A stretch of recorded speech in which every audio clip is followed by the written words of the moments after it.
Messieurs, dames, à toutes et tous, avant de commencer ce conseil municipal, je vais profiter de cette tribune pour vous lire l'appel des maires de France qui a été diffusé par l'AMF et dans le cadre de ce qui s'est passé notamment depuis quelques jours dans différentes mairies avec différents collègues maires qui ont subi des violences. Donc je vous lis le communiqué que l'AMF a diffusé.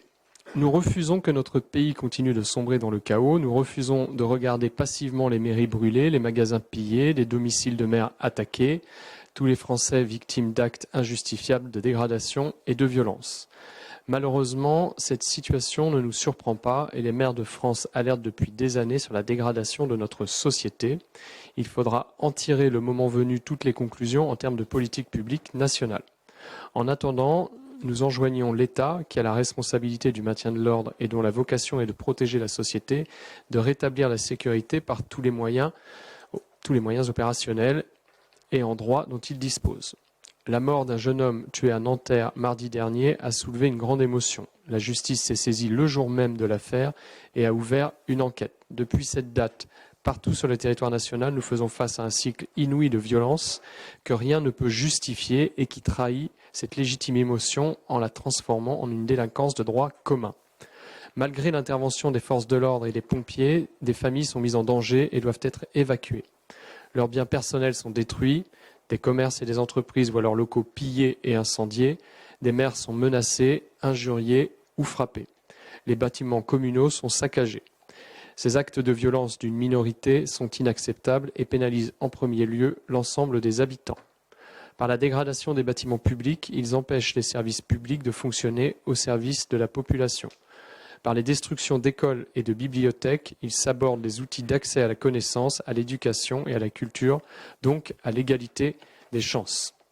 Par l'effet délétère des images et des réseaux, ils renforcent la stigmatisation des quartiers et des autres habitants. Par les violences contre les élus, ils attaquent le cœur de notre démocratie. Cette dérive des comportements n'a aucune issue et ne fera qu'aggraver les difficultés que leurs auteurs prétendent dénoncer. La violence n'est jamais une solution. Les maires sont profondément attachés à l'unité et à la cohésion de notre pays. Ils y contribuent chaque jour en agissant au plus près des citoyens. Ils observent avec consternation le déchaînement de violence qu'impose au pays une minorité agissante. Mais ils ne s'y résignent pas et sont résolus à s'y opposer. Les maires de France appellent donc d'abord l'État à rétablir l'ordre républicain. C'est sa responsabilité pleine et entière.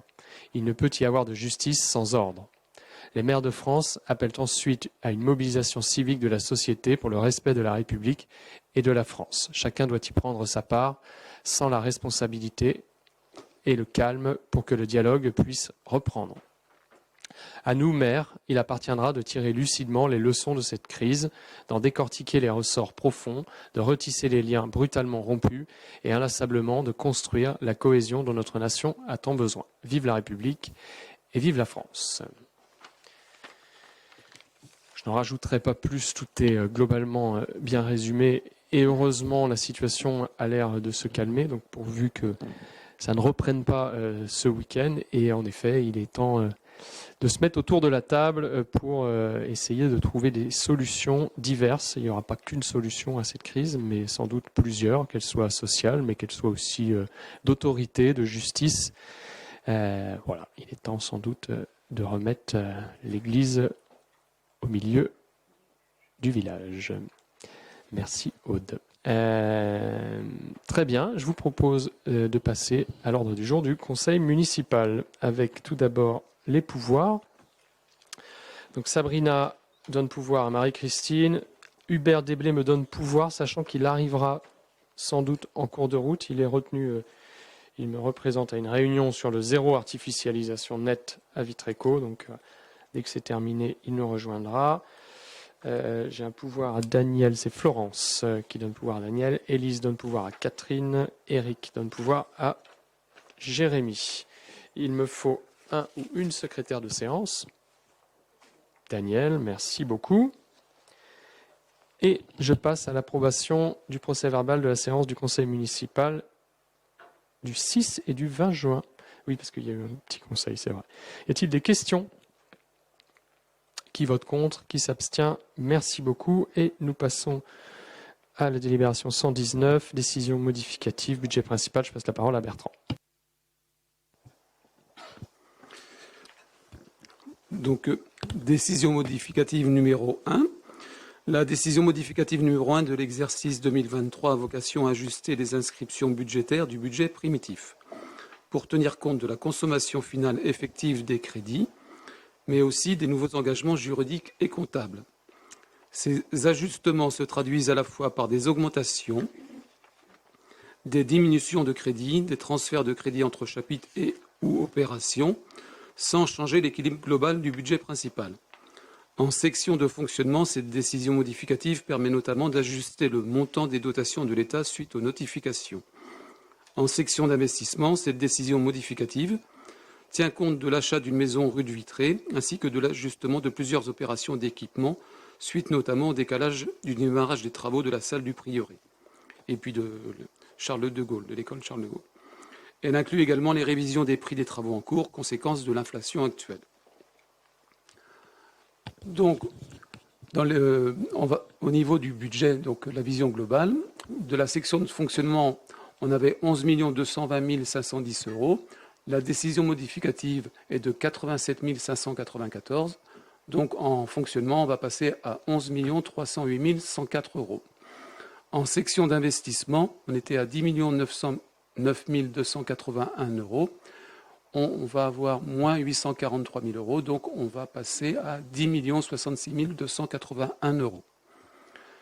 Donc au global, le budget est de 22 129 791 €, avec la décision modificative de moins 755 406 €. On va passer à un budget de 21 374 385 €. On vous a présenté en conseil en municipal privé les différents tableaux, et je ne veux pas forcément les reprendre, on ne va pas refaire le... Si vous souhaitez avoir des explications, on peut reprendre certaines, mais je pense... Y a-t-il des questions? Bon, c'est des ajustements classiques qu'on fait régulièrement. Voilà, la baisse d'investissement est justifiée par le décalage de certains travaux, et puis après, c'est des petits ajustements en dépenses de fonctionnement. Vous avez vu tout ça lors des commissions et conseils privés. C'est bon pour tout le monde? C'est bon. On met au vote. Qui vote contre? Qui s'abstient? C'est adopté. Merci beaucoup. Et c'est pas dans cette décision modificative, mais on a une bonne nouvelle qui est tombée, puisque Vitré Communauté va être à nouveau éligible au FPIC. Au FPIC, oui. Vous vous souvenez, on en avait parlé, voilà. Donc potentiellement pour la commune de Châteaubourg, c'est une recette de 80 000 €, ce qui n'est pas neutre dans le prochain budget. On avait eu 50% en fait de ce qu'on avait déjà avant, donc on va retrouver, je crois que c'est 80 000, 83 000, enfin un peu plus. C'est 50%. C'est jamais acquis dans le temps de façon certain, mais là on est reparti, je pense, pour jusqu'à la fin du mandat toucher ces 80 000, donc c'est plutôt bien. Nous passons à la délibération suivante, toujours Bertrand. Donc, une créance de 16 € au titre de prestation périscolaire est détenue par la commune de Châteaubourg. Suite à la réception d'un jugement d'effacement des dettes du 30 mars 2023 de la commission de surendettement, le trésorier nous demande de procéder à l'effacement de cette dette par l'émission d'un mandat au compte 6542, perte sur créance irrecouvrable, créance éteinte. Les crédits nécessaires à l'émission de ce mandat sont inscrits au budget principal.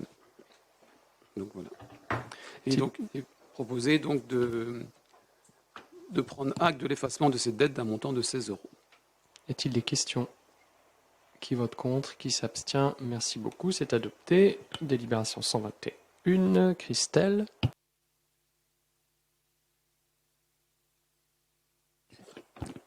Bonsoir. L'heure exquise 2023. Donc la ville propose la 3e édition du spectacle de l'heure exquise qui est dédié à la découverte des œuvres classiques. Donc dimanche 3 septembre en après-midi, 15h exactement, au sein du parc Herméline. Ce spectacle sera consacré à l'œuvre du compositeur Jacques Offenbach et il réunira comédiens professionnels et amateurs, pianistes, 4 chanteurs lyriques. L'objectif étant de rendre accessibles des œuvres classiques en apportant humour et pédagogie au public. Cet événement sera payant. Il convient donc de fixer les tarifs après avis de la commission 1. Les tarifs proposés sont les suivants. Gratuit pour les moins de 12 ans, 5 € pour les Castelbourgeois à partir de 12 ans, 15 € pour le public ne résidant pas à Châteaubourg à partir de 12 ans seulement. La billetterie sera gérée pour le compte de la mairie par la plateforme en ligne spécialisée WizEvent. Cela implique un fonctionnement hors régie pour les écritures comptables qui se composent comme suit. Un titre pour récupérer les recettes issues de la billetterie gérée par WizEvent, un mandat à WizEvent pour le paiement des frais de gestion de la billetterie, soit une commission de 0,99 € qui sera appliquée par la plateforme de billetterie par ticket vendu. Il est donc proposé au conseil municipal de valider les tarifs proposés et d'autoriser monsieur le maire à signer tout acte en lien avec ce dossier. Y a-t-il des questions? Qui vote contre? Qui s'abstient? Merci beaucoup. C'est adopté. Délibération 122, Association Castellarcom. Je passe la parole à Daniel Deville. Lors du vide-grenier le dimanche 17 septembre 2023, organisé par l'association Castellarcom, la mairie a demandé que ce soit mis en place une sonorisation couvrant le périmètre de l'événement. Les élus de la commission 1 proposent une subvention d'un montant de 1 300 € maximum. L'association demande d'autre part une subvention permettant de financer les groupes de musique qui se produiront à l'occasion de ce vide-grenier ainsi qu'au marché de Noël. Les élus de la commission 1 proposent une subvention d'un montant de 1 500 € maximum à faire valoir sur l'ensemble de ces deux animations. Suite à la présentation du sujet en commission 1 du 31 mai, il est proposé au conseil municipal ces deux subventions. Y a-t-il des questions? Qui vote contre? Qui s'abstient? Merci beaucoup, c'est adopté. Modification du tableau des effectifs, délibération 123. Merci beaucoup. Alors effectivement, deux sujets RH importants. Un premier sujet RH au sujet du policier municipal. On avait déjà parlé d'un recrutement de policier municipal. Là, on demande au conseil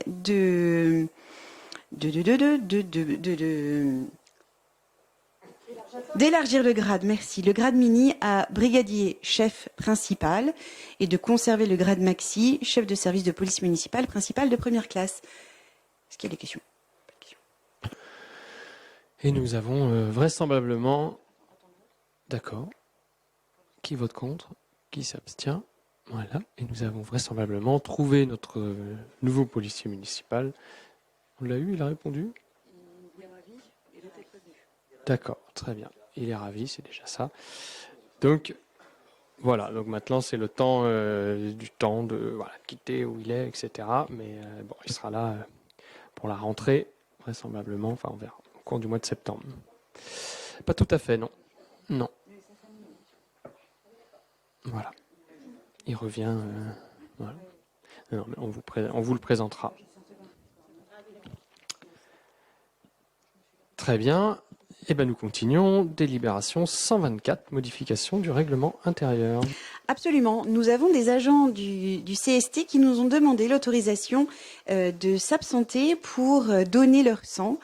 Et donc, en CST, il y a eu une petite discussion là-dessus et nous voudrions avoir l'avis du conseil municipal là-dessus pour les autoriser exceptionnellement et sur leur temps de travail à donner le sang. Je crois que nous sommes une collectivité territoriale qui peut montrer l'exemple et donc s'absenter quelques demi-heures ou une demi-heure pour aller donner son sang, c'est plutôt vertueux. Est-ce que vous avez des questions? Alors, c'est la réglementation de l'EFS, l'Institut français du sang, et donc je crois que c'est 3 fois par an maximum. Oui, on autorise 2 fois par an. Et il y a 5 dates à Châteaubourg dans l'année, donc ça permet de répartir. Bien sûr, c'est sous condition de l'accord du N+1 et de la continuité de service, bien entendu, mais sinon, voilà, on autoriserait, si vous en êtes d'accord. Des questions? Qui vote contre? Qui s'abstient? Merci beaucoup. Toujours Aude, mise en place des tickets restaurants, 125. Toujours Aude.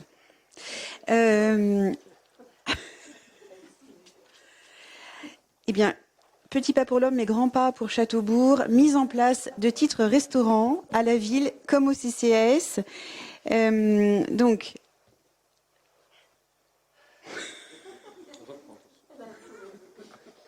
pardon.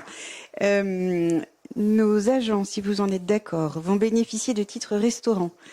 La commune abondera à hauteur de 60% du titre, soit 4 €, et restera à la charge de l'agent 40%, soit 2,67 €. Pourront percevoir ces tickets restaurants tous les agents titulaires, tous les agents stagiaires et contractuels sur site et ou en télétravail.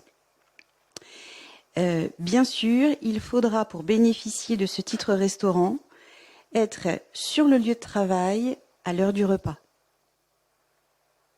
Ce qui signifie qu'une dizaine d'agents auront une autre compensation pour ne pas être, comment dirais-je, lésés. Merci, c'est ça, lésés. Avez-vous des questions ou est-ce clair? Ayez des questions? Pas de questions?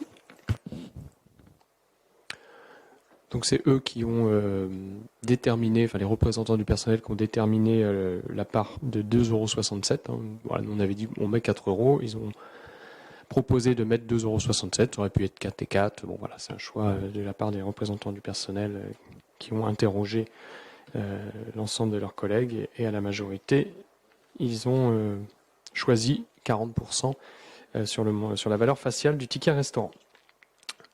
Pas de questions? Qui vote contre? Qui s'abstient? C'est adopté. Merci beaucoup.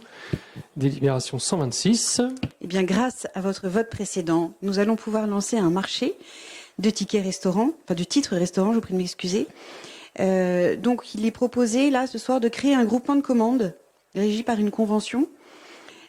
Convention que la commune de Châteaubourg sera, en fait, voilà, qui présente, la ville de Châteaubourg comme coordinatrice du marché, associée bien sûr au CCAS.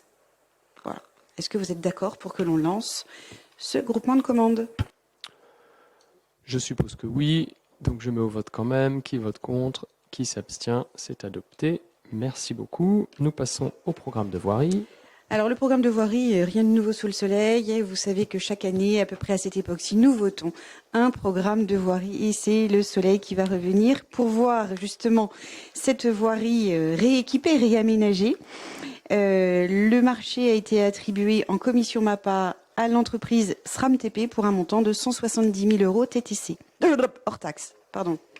Vous me perturbez. Divers travaux sur l'ensemble de la commune, comme tous les ans. Y a-t-il des questions?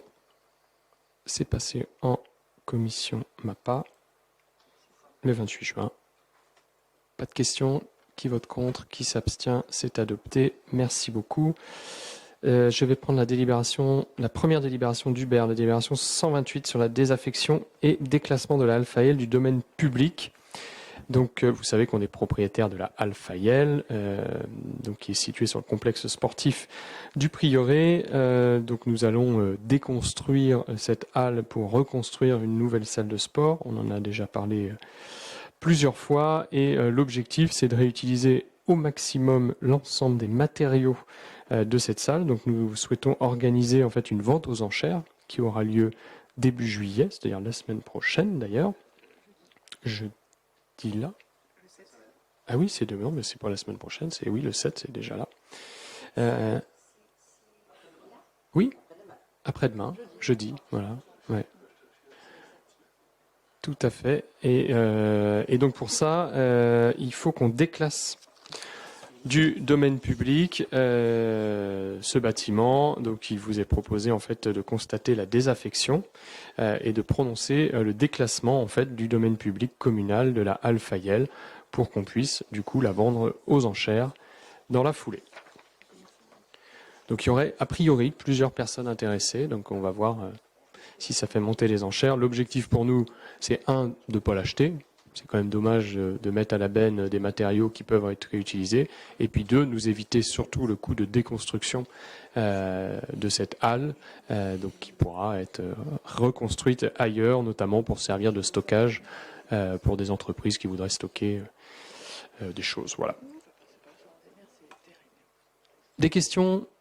Donc c'est très administratif, mais c'est obligatoire. Qui vote contre? Qui s'abstient? C'est adopté. Merci beaucoup. Alors je vais attendre parce que si Hubert... C'est le 7, hein, c'est ça, vendredi matin, la vente aux enchères. Sur place, tout à fait.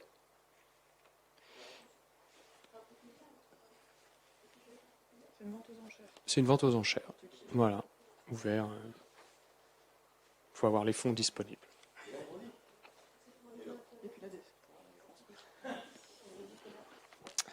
Je vous propose de prendre la délibération 135. Je vais les prendre un peu dans le désordre, comme Hubert n'est pas arrivé. Et puis s'il arrive, il reprendra en cours de route. Donc sur le bail commercial du centre commercial Bel Air. Donc la commune de Châteaubourg souhaite louer à la SARL Lunalou, qui reprend la supérette Proxy. Donc on a un changement en fait dans les gérants. Donc vous savez qu'on est propriétaire des murs et donc il faut qu'on re-signe en fait un bail commercial à compter du 20 juillet 2023 et donc le loyer mensuel est de 1 351,48 € hors taxe. Il sera révisé chaque année selon les conditions fixées dans le bail. Le locataire sera également redevable auprès de la commune de la quote-part de la taxe d'enlèvement d'ordures ménagères. Voilà. Changement de gérant à partir du 20 juillet. Pas de questions? Je mets aux voix. Qui vote contre? Qui s'abstient? C'est adopté. Merci beaucoup. Et je vais prendre les délibérations d'Hubert. Donc je vais commencer par la 129 avec une régularisation cadastrale des affections et déclassement du domaine public. Donc la ville de Châteaubourg est propriétaire de la parcelle cadastrée AK numéro 317, située entre la rue Madame de Sévigné et la rue de la Tréolière. Néotoa est propriétaire d'un collectif au 1357 rue Madame de Sévigné. Dans le cadre de la mise en copropriété du bâtiment, le bailleur s'est rendu compte que certaines installations nécessaires et indispensables au bâtiment sont situées sur le domaine public, ce qui est embêtant.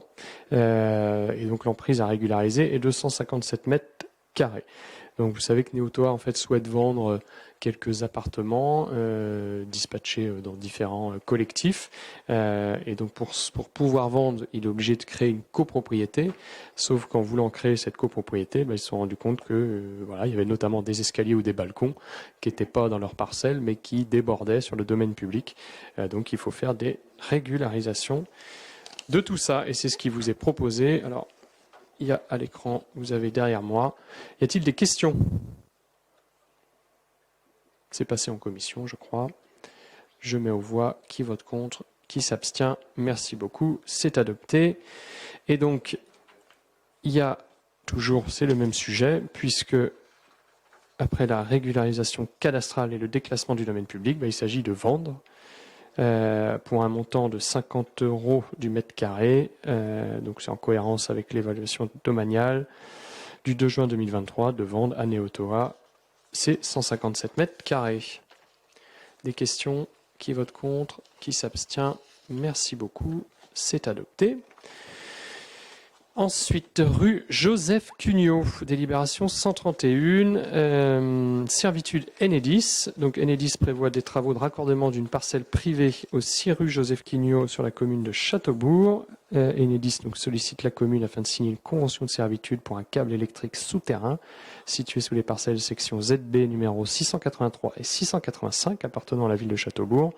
Enedis sollicite la signature d'une convention de servitude. L'ensemble des frais inhérents à la servitude seront à la charge d'Enedis. Y a-t-il des questions? Hubert arrive, ben voilà.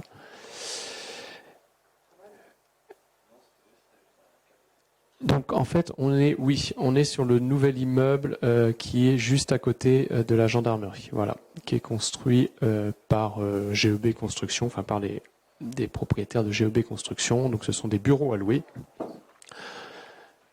Et Hubert va pouvoir reprendre le fil de ses délibérations au pied levé. Donc voilà, mais on a presque fini. Donc il va te rester la ZAC multisite, donc voilà, et les DIA. Y a-t-il des questions par rapport à ça? Je mets aux voix. Qui vote contre? Qui s'abstient? c'est adopté. Je laisse Hubert s'installer tranquillement. Il te reste 2 délibérations et les DIA. La 132, 133 et les DIA. Ouais, alors je vous propose effectivement de les traiter ensemble. Alors j'ai pas les numéros, mais celles qui concernent la ZAC multisite, parce qu'elles vont de pair toutes les deux, si vous voulez bien. On revient sur effectivement une délibération qu'on avait prise en 2021. Oui, c'est ça, octobre et novembre 2021, sur l'achat de ces parcelles. Alors ce qui figure effectivement en orange, donc vous avez la grande parcelle, enfin toutes les parcelles qui sont en orange, et puis on a un tout petit bout qui est en mauve violet. Au départ, et lorsqu'on a pris la première délibération, on pensait que c'était la totalité appartenait à un seul et même propriétaire. Donc voilà, c'est ce qui a été une erreur, effectivement, parce qu'il y a eu des petits ajustements au niveau du cadastre qui ont été faits, et donc qui ont montré qu'effectivement il y avait plusieurs propriétaires, il y avait 2 propriétaires à ce niveau-là. Donc ce qui fait que cette délibération est modifiée. D'une part, effectivement, alors on avait également voté des indemnités d'éviction et des indemnités et un montant d'acquisition. Ce à quoi, effectivement, on avait rajouté une délibération le 28 mars 2023 en accordant une indemnité complémentaire de perte d'exploitation d'un montant de 2 000 €. Donc, tout ça pour dire qu'effectivement, on modifie cette délibération de 2021 en revenant un petit peu en arrière, tout simplement, et en régularisant la situation. C'est-à-dire qu'on avait au total, alors si on cumulait les 32 000, les 4 000 et les 2 000, on avait un total de 37 000 €. On reste toujours sur ce même montant, sauf qu'effectivement, on l'a réparti sur 2 propriétaires au lieu d'un seul. Donc, c'est ce qu'on vous propose, c'est d'accorder effectivement une indemnité d'une part d'éviction qui se monte à 32 287,41 € d'une part, et puis en fait de faire ces acquisitions de parcelles qui sont en mauve, que l'on n'avait pas, donc effectivement dans notre registre, ces parcelles qui sont numérotées 102, 103 et 106, donc pour un montant de 4 712 € et 59 centimes. Voilà, donc cette modification principale concernant ces 2 délibérations. Donc je mets au vote les 2 délibérations à suivre. Donc pour la délibération 132, y a-t-il des questions? Qui vote contre? Qui s'abstient? C'est adopté. Pour la délibération 133, des questions? Qui vote contre? Qui s'abstient? C'est adopté. Merci beaucoup. Et nous passons au DIA. Voilà, alors la première 2023, la 039, on est effectivement au 30 rue de la Jeannet, avec une parcelle qui fait 392 mètres carrés. Il s'agit d'une habitation. Voilà, on n'a pas de préemption sur le lotissement de la Bretonnière. La deuxième DIA, la 2023-040, donc là c'est une habitation qui se trouve au 28 rue des Ormes, une parcelle de 370 mètres carrés. Pas de préemption sur cette DIA. La 2023-41, une habitation sur une parcelle de 819 mètres carrés et on est au 25 rue des Manoirs. Donc voilà, c'est la continuité, on en a déjà présenté plusieurs. Donc voilà, la totalité est en train d'être vendue, effectivement. Donc pas de préemption sur cette DIA. La 2023-42, une habitation donc, qui est située au 36 boulevard de la Liberté. Parcelle de 442 mètres carrés. Voilà, une division à venir sur ce secteur. Donc pas de préemption. La 2023-043. Voilà, on revient effectivement sur ce secteur, effectivement. Alors sur le terrain qui fait une surface assez importante, puisqu'on est sur 18 448 mètres carrés, tout le monde aura situé effectivement l'endroit. On est à la Rouillardière, donc dans la zone d'activité. Donc pas de préemption, bien évidemment. La 2023-044, on est sur une habitation qui se trouve au 13 rue des Mouettes, avec une parcelle de 379 mètres carrés. Là également, on ne préempte pas. La 2023-45, on reste sur des surfaces équivalentes, 349 mètres carrés. On est au 15 rue des Landelles. Donc on revient à la Bretonnière. Il s'agit d'une habitation. Pas de préemption. La 2023-46, une habitation, donc une maison au 2 rue Louis Pasteur. Alors c'est la partie étage, hein, effectivement. La superficie de cette parcelle est de 219 mètres carrés. Pas de préemption. La 2023-47, on est au 1, place du Général de Gaulle. Ouais. Et on est à quasiment 500 mètres carrés de parcelles. Là, on ne préempte pas sur ce projet. Et puis la dernière DIA 2023-48, on va au 18 allées de la Tremblay, avec une propriété qui fait 843 mètres carrés, avec une belle maison à la Bretonnière. On ne préempte pas non plus sur cette dernière DIA.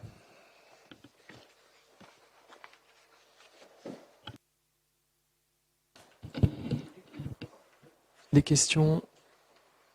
Très bien, merci beaucoup. Eh ben, nous en avons fini avec l'ordre du jour de ce conseil municipal. Christelle, qui vient de s'échapper pour une contrainte familiale, vient de m'envoyer un message pour vous faire rappeler qu'il y a la sculpture participative, l'inauguration avec le plasticien Joachim, mon voisin, le 6 juillet à 18h. Voilà. Donc c'est jeudi. Voilà, c'est ça. Juste avant le conseil d'agglomération. Et voilà, le bal des pompiers qui arrive à grands pas.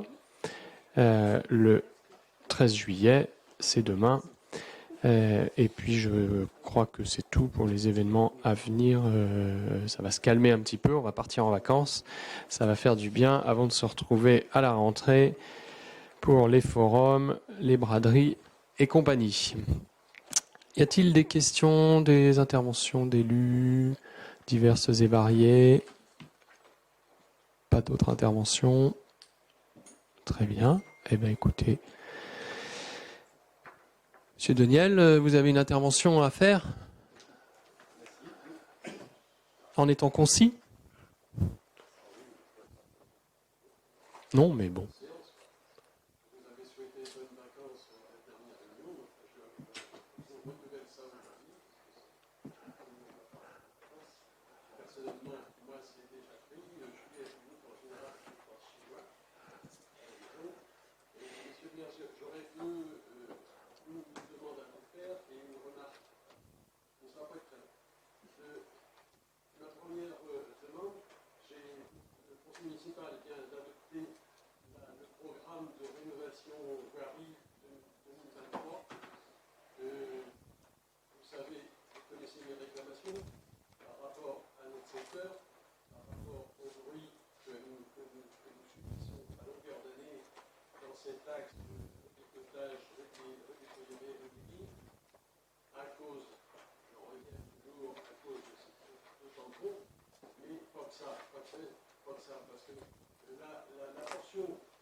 Cet axe-là, ça va faire plus de 3 ans qu'il n'y a eu aucun entretien.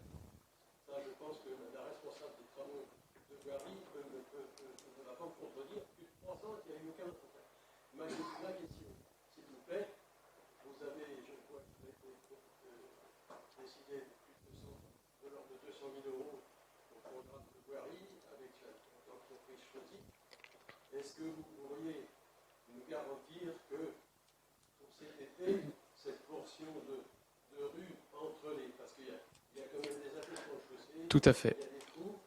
Entre ces deux carrefours-là, cette portion-là va être refaite au point d'attente électronique là, qui arrive à compenser effectivement... Il n'y aura pas de gros travaux sur cette portion-là, Monsieur Deniel. Je vais vous réexpliquer pourquoi. Nous allons cet été faire une série d'expérimentations avec des chicanes et autres, comme il a été convenu lors de la réunion de concertation à laquelle vous participiez. Donc l'objectif cet été et en septembre, octobre, novembre, là c'est de vraiment tester des choses, des chicanes, des choses pour faire ralentir la vitesse. Et une fois qu'on saura ce qu'on souhaite faire et comment on veut le faire, et ben là on s'attaquera à un programme de rénovation conséquent de tout ce secteur-là. C'est ce que j'ai expliqué en réunion de concertation, c'est ce qui va se passer. Donc il n'y aura pas de gros travaux sur cette portion-là dans le programme de voirie qui a été voté actuellement puisqu'on souhaite d'abord savoir exactement ce qu'on va faire. On teste un rond-point en ce moment au niveau du carrefour. Voilà, est-ce qu'il est au bon endroit, pas au bon endroit? Est-ce qu'il faut laisser un rond-point, pas laisser un rond-point? Donc voilà, pour l'instant, on est dans cette phase d'expérimentation qui est la conséquence des réunions de concertation qu'on a eues avec les riverains. Une fois qu'on saura ce qu'on fait, on s'attaquera à une rénovation plus complète, sachant qu'on doit aussi faire l'effacement des réseaux. Donc on va démarrer l'effacement des réseaux aussi cette année pour enterrer les réseaux.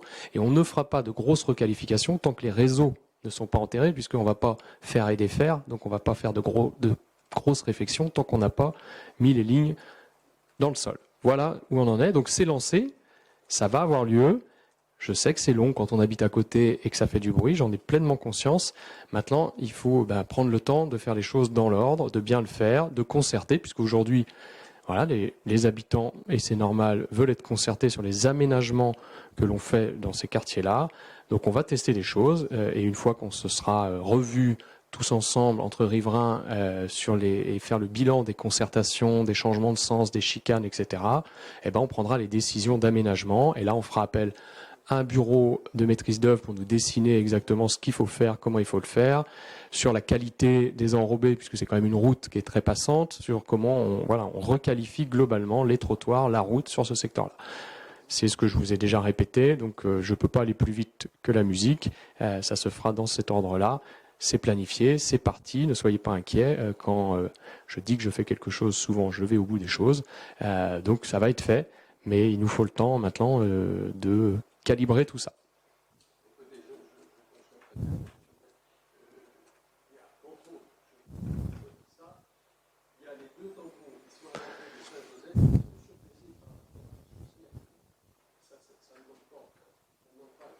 Non, mais il y aura des petites choses de fait, voilà, mais il n'y aura pas de grosses requalifications. Voilà.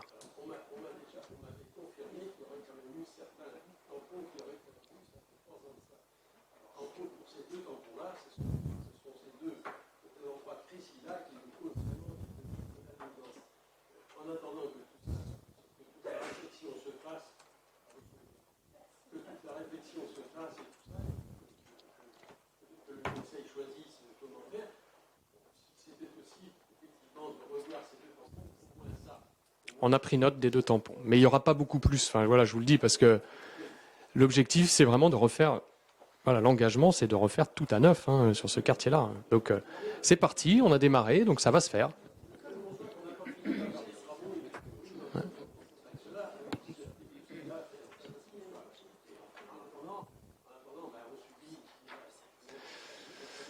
Tout à fait.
Tout à fait.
années, parce que malheureusement, souvent, on est mis, la population, on est mis dans le fait accompli, et puis les arbres qui sont partis. Ça, je pourrais vous citer X exemples.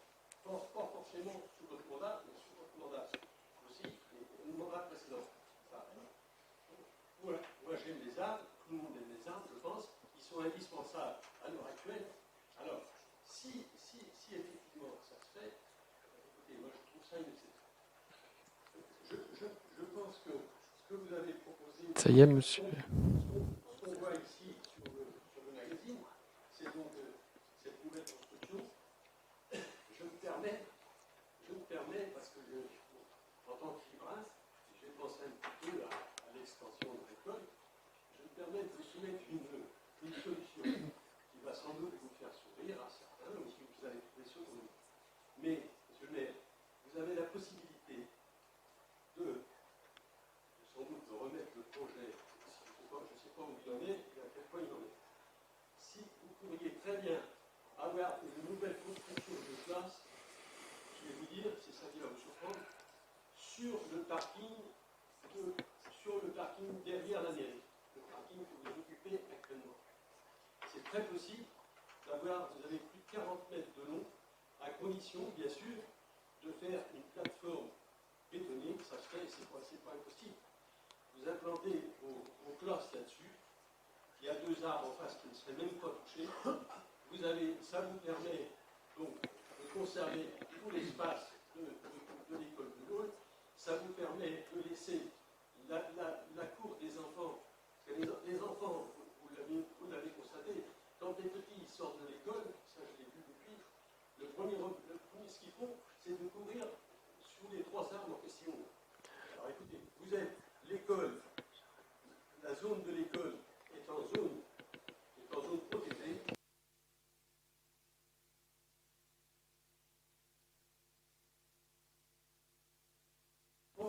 Est-ce que je peux répondre, monsieur Daniel? C'est bon? Très bien. Alors, pour vous répondre, on est en secteur ABF. Donc déjà, les bâtiments de France, l'architecte des bâtiments de France valide le projet et on ne peut pas faire en effet tout ce qu'on veut et comme on veut. 2, ce projet il a été co-construit avec les agents de la mairie, les agents périscolaires, ceux qui travaillent dans l'école, avec les enseignants, avec le directeur. C'est un projet qu'on n'a pas sorti du chapeau comme ça, c'est-à-dire qu'il a été travaillé, il a été co-construit en fonction des attentes des enseignants, des attentes du personnel périscolaire et du fonctionnement d'une école globale. Si l'extension elle se fait là, c'est que ça répond aux attentes de fonctionnement de l'école, puisque ça fait le lien, il faut que le bâtiment puisse faire le lien, que les petits puissent passer de la classe au restaurant scolaire sans passer par dehors, puissent rejoindre les salles de motricité sans forcément passer par dehors. Donc c'est pour ça qu'on est dans la continuité du bâtiment existant, et ce qui va nous permettre de requalifier également l'ensemble du bâtiment pour donner en fait une harmonie à l'ensemble de l'école. Donc voilà, tout ça, ça a été travaillé depuis des mois et des mois, voire maintenant des années, par des agents qui ont réfléchi au sujet, par des élus qui ont passé du temps, qui ont échangé, qui ont concerté.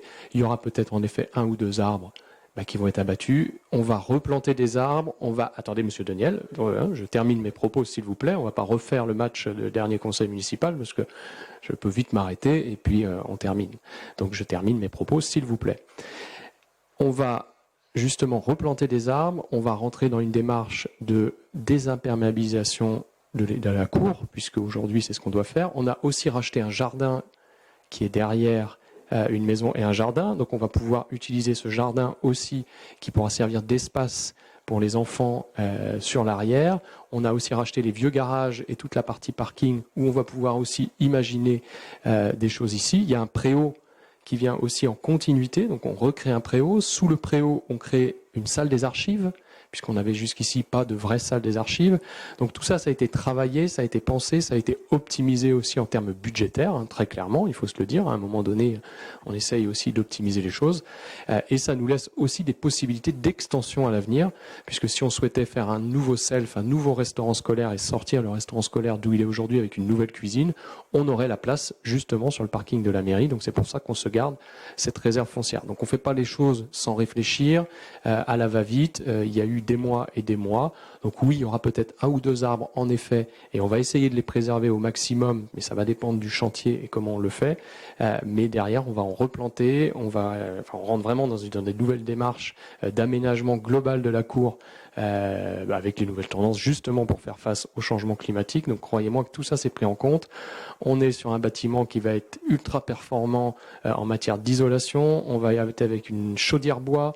Croyez-moi, on fait un maximum d'efforts pour que ce projet-là améliore vraiment, et c'est ce qu'on nous demande, et c'est ce qui nous permettra aussi d'aller chercher des subventions supplémentaires en s'inscrivant dans une démarche de transition environnementale. Donc voilà, tout ça, ça a été réfléchi, pensé. Après, que vous soyez contre, que vous ne trouviez pas ça bien, voilà, c'est votre choix, vous avez votre avis, et puis le conseil municipal a émis. On est aujourd'hui en dépôt de permis de construire, le permis est en instruction, donc maintenant il n'y aura pas de changement majeur, il a été validé par les Bâtiments de France, donc voilà, on va passer aux appels d'offres très prochainement, et puis l'objectif c'est de démarrer les travaux d'ici la fin de l'année. Vous savez tout.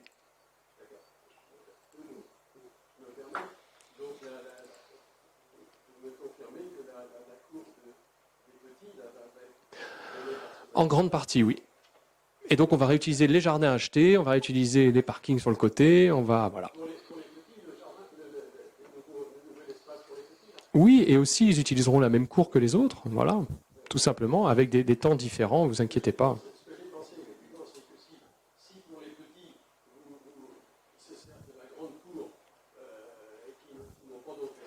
Mais sauf que ça va être réaménagé, vous inquiétez pas, ça a été vu avec les enseignants, donc c'est travailler avec des professionnels du secteur, Monsieur Daniel.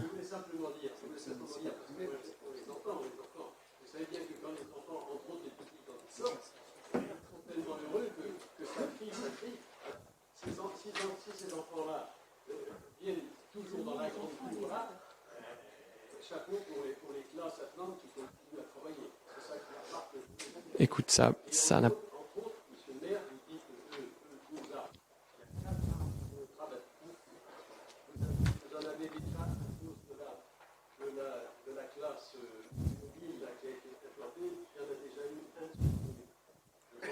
Oui.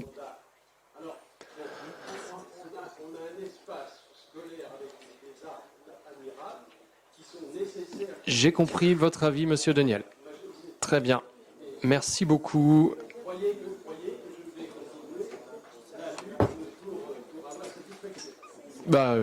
Très bien. Vous pouvez devenir élu, Monsieur Daniel. C'est le principe de la démocratie. Allez, bonne soirée.